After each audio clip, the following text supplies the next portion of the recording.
La historia comienza en una pequeña iglesia a las afueras de Guadalajara. Desde fuera, parecía un lugar común, sencillo, levantado con esfuerzo por manos humildes que soñaban con encontrar allí consuelo para sus almas.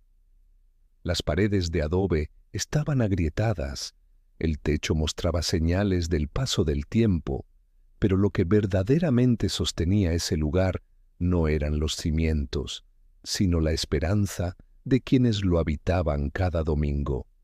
Los feligreses llegaban temprano, con Biblias gastadas bajo el brazo, algunos todavía con olor a campo, otros con las huellas de una semana dura de trabajo en el rostro. Entraban con paso sereno, buscando lo que el mundo no les había dado: paz, respuestas, un sentido en medio de la rutina gris de la vida.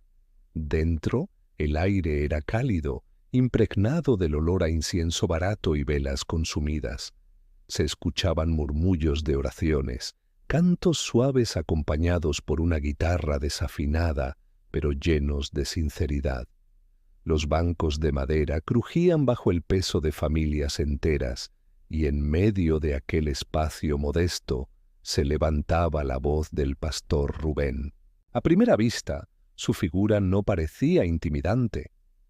Vestía con sencillez, sus palabras eran dulces y parecían brotar de una fe sincera. Rubén hablaba del amor de Dios, de la necesidad de mantenerse firmes ante las pruebas, de la recompensa que aguardaba a los fieles. La congregación lo escuchaba con ojos brillantes, convencida de que aquel hombre era un mensajero enviado para guiarlos hacia la verdad. El ambiente era casi idílico, una comunidad unida, alentada por la promesa de un futuro mejor, sostenida por la fe que los reunía en aquel templo perdido entre los campos. Pero nadie imaginaba entonces que bajo ese velo de bondad empezaba a gestarse algo más, algo que lentamente transformaría ese santuario en el epicentro de un culto oscuro. Porque a veces el mal no llega con gritos ni amenazas, llega disfrazado de esperanza, en palabras suaves que acarician el oído, pero que envenenan el corazón. Lo que comenzó como un movimiento humilde, pronto comenzó a transformarse, y el cambio, aunque al inicio casi imperceptible, no tardó en hacerse evidente. El pastor Rubén, aquel hombre sencillo que predicaba sobre amor y sacrificio, empezó a hablar de otra clase de promesa. Ya no se trataba únicamente de fe o de la recompensa eterna en el cielo. Sus palabras adquirieron un matiz distinto, más terrenal, más inmediato. Empezó a predicar sobre la prosperidad, sobre cómo los hijos de Dios debían gozar de abundancia aquí en la tierra. El Señor no quiere que vivas en escasez, decía con voz firme, sus ojos encendidos de una pasión que convencía. Siembra hoy y mañana cosecharás el doble. Entrégale a Dios tus diezmos, tus ofrendas, y Él multiplicará tu esfuerzo. No te conformes con migajas cuando el cielo tiene un banquete reservado para ti. La congregación lo escuchaba fascinada. Había algo magnético en su discurso, un atractivo que seducía incluso a los más escépticos. Poco a poco, los cánticos sencillos dieron paso a coros más elaborados, la guitarra vieja fue reemplazada por un teclado eléctrico, y donde antes había velas titilando, ahora luces brillantes iluminaban el altar. Las ofrendas comenzaron a aumentar, monedas primero, luego billetes doblados con discreción, y finalmente sobres sellados con sumas que representaban sacrificios reales para familias enteras. Todo por la promesa de una doble recompensa. En cuestión de meses, aquel templo humilde se transformó. Las paredes fueron pintadas de blanco reluciente, las bancas reemplazadas por asientos acolchonados, y donde antes había un altar de madera rústica, ahora se alzaba una tarima con luces de colores y un sistema de sonido moderno. Rubén mismo cambió. Sus ropas sencillas dieron paso a trajes caros, corbatas de seda, relojes brillantes. Su discurso ya no era la voz temblorosa de un pastor humilde, sino el tono seguro y dominante de un líder que sabía cómo mover multitudes.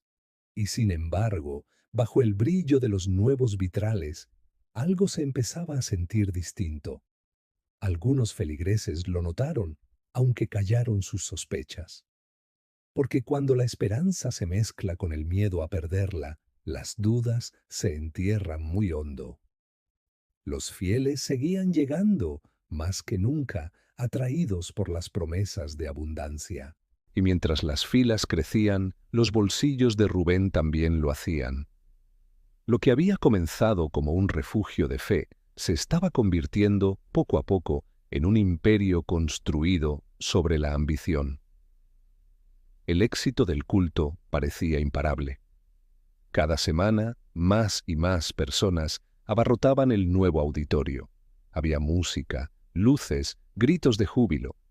Pero entre la algarabía comenzaron a manifestarse señales inquietantes, pequeñas fisuras en aquella fachada de prosperidad. Al inicio fueron detalles fáciles de ignorar. Un parpadeo extraño en las luces del templo justo en el momento de la oración, sombras que parecían moverse sobre las paredes, aunque no hubiera nadie cerca, un murmullo extraño que algunos aseguraban escuchar entre los coros. Los fieles más devotos lo atribuían a la presencia del Espíritu. Pero había otros, como Elías, un hombre sencillo que asistía con su hija, que no podía dejar de notar la diferencia. Lo que antes era paz, ahora se sentía pesado, como si un aire invisible cargara de tensión cada rincón del lugar. Una noche, durante un servicio especialmente concurrido, mientras Rubén gritaba con vehemencia sobre la doble recompensa, las lámparas del techo comenzaron a parpadear frenéticamente. El auditorio entero se sumió en un silencio extraño, y de pronto, sin que nadie tocara los instrumentos, un sonido metálico y profundo retumbó en el altar.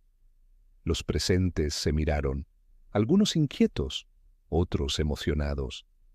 Rubén, sin perder el control, sonrió y dijo: «Es la señal de Dios, el Señor está aquí».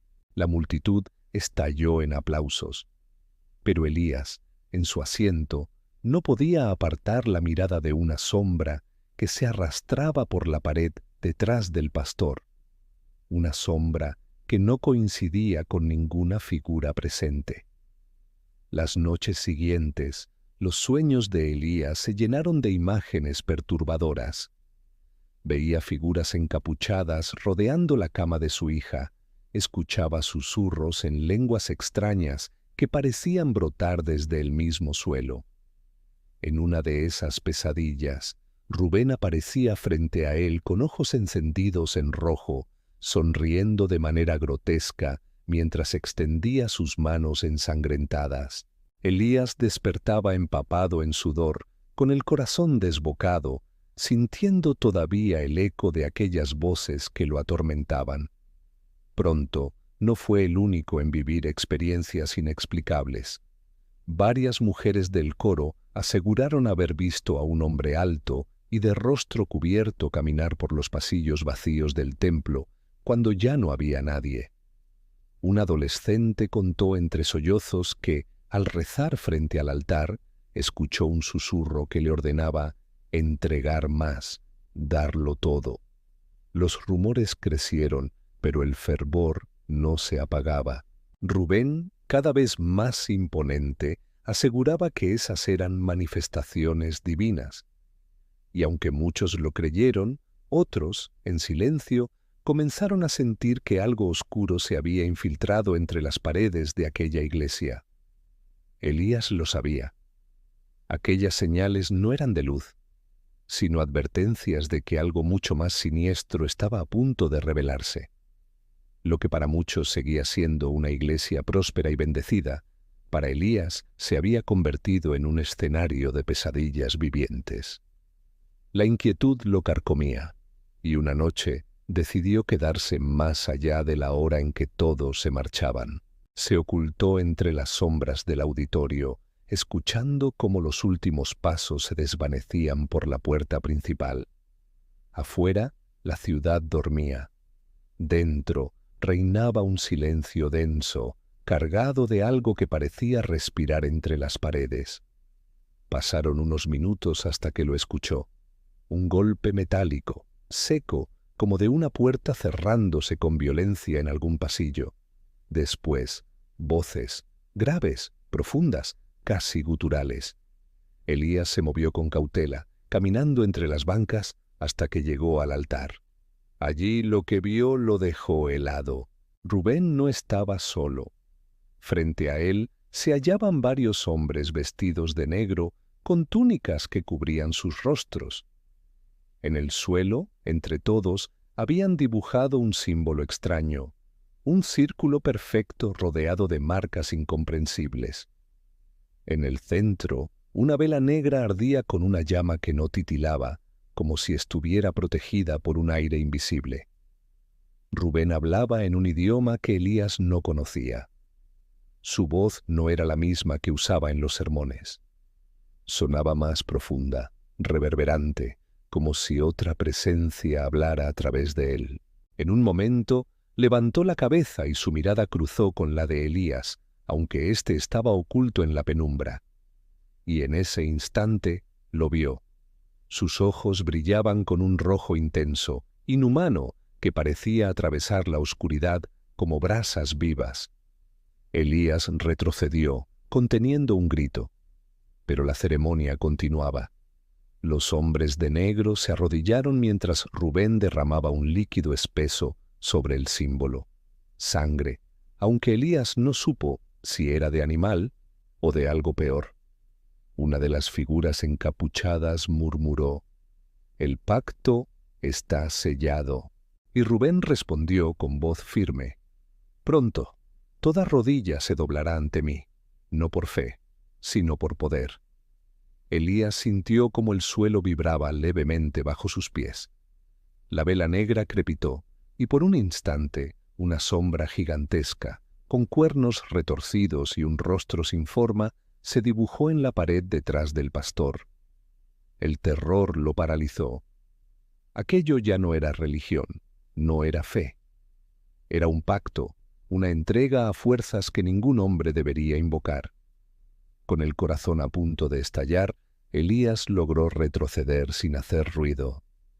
Pero la semilla de la verdad ya había germinado en su alma, y sabía que callar significaría condenar no solo a su hija, sino a todos aquellos que, ciegos de esperanza, seguían adorando a un hombre poseído por algo mucho más siniestro de lo que jamás imaginaron. La verdad que Elías había descubierto no podía seguir oculta. Las noches se le hacían eternas, su mente repitiendo una y otra vez la visión de Rubén, con esos ojos encendidos y el símbolo maldito grabado en el suelo. Pero lo que más lo atormentaba era el presentimiento de que el culto se preparaba para algo más grande, algo irreversible. Ese día llegó más rápido de lo esperado. Una noche, Elías encontró una nota anónima bajo la puerta de su casa.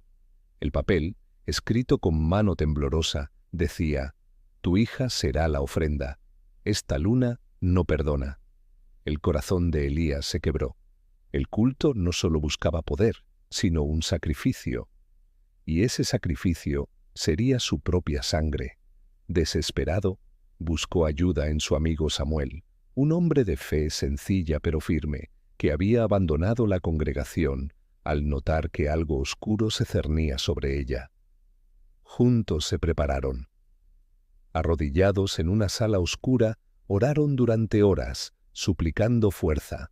Sus voces se quebraban, pero sus corazones ardían con la determinación de enfrentar al mal, aunque significara perderlo todo.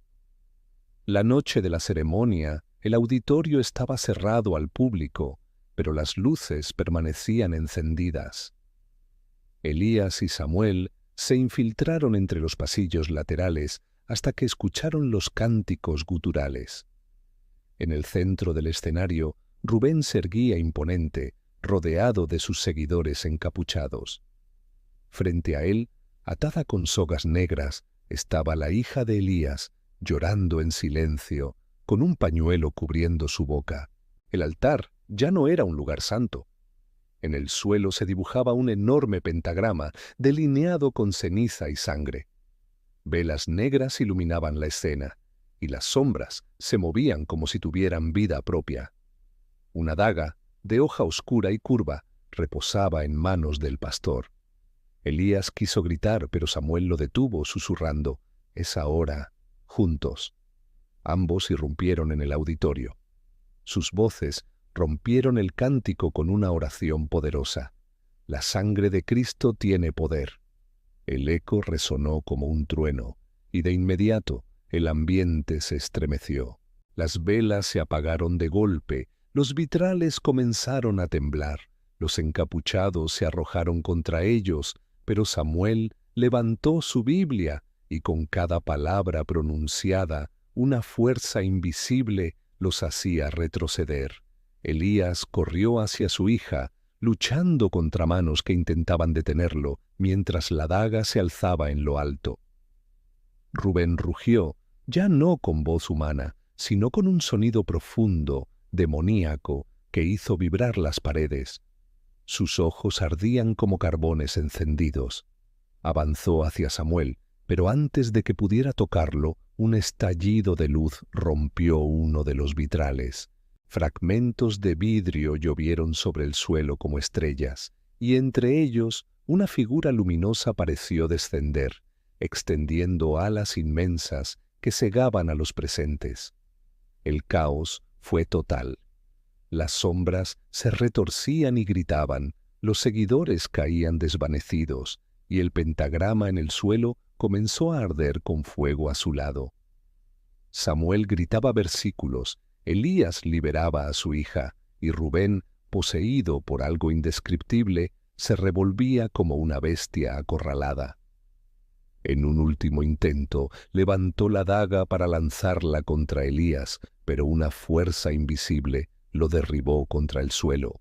La hoja cayó lejos, y un grito desgarrador salió de su garganta, como si 1000 voces gritaran al unísono.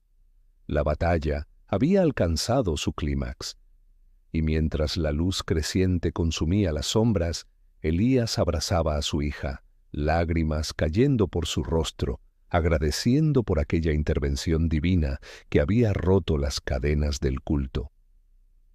El amanecer llegó como un bálsamo después de la tormenta. Elías, exhausto, con el cuerpo adolorido y los ojos rojos de tanto llorar, caminaba junto a Samuel y su hija fuera del templo que había sido escenario de horrores. El auditorio, que alguna vez estuvo lleno de cantos y promesas de prosperidad, ahora yacía en silencio, con vitrales rotos y un aire frío que parecía expulsar lo que allí se había gestado.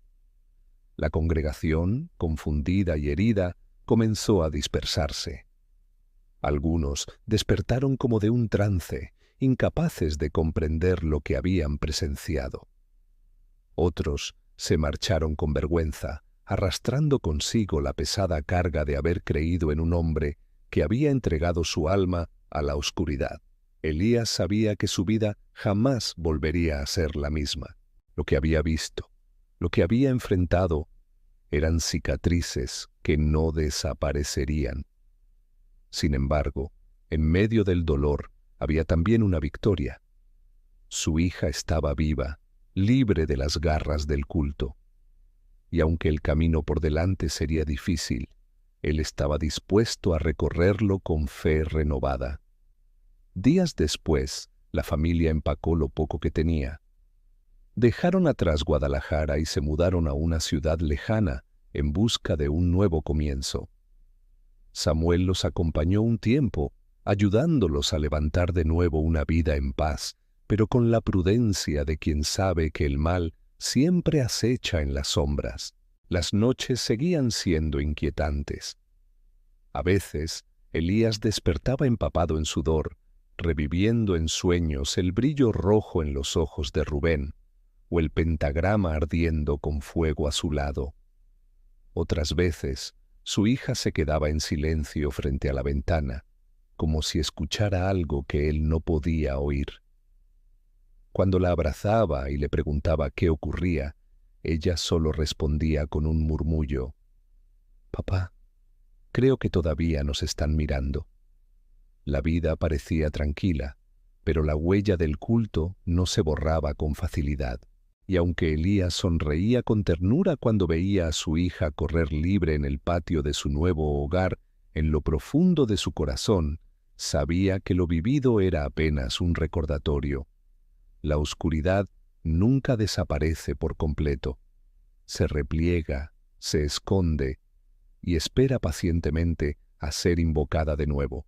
Y así, con una mezcla de gratitud y temor, Elías entendió la mayor lección de su vida: que la fe verdadera no se compra con ofrendas, ni se mide con promesas de riqueza. La fe auténtica es la única arma capaz de resistir la marea de sombras que tarde o temprano intentan reclamar el alma del hombre. Porque en algún rincón, invisible a los ojos humanos, el culto no había muerto, solo aguardaba su momento para volver.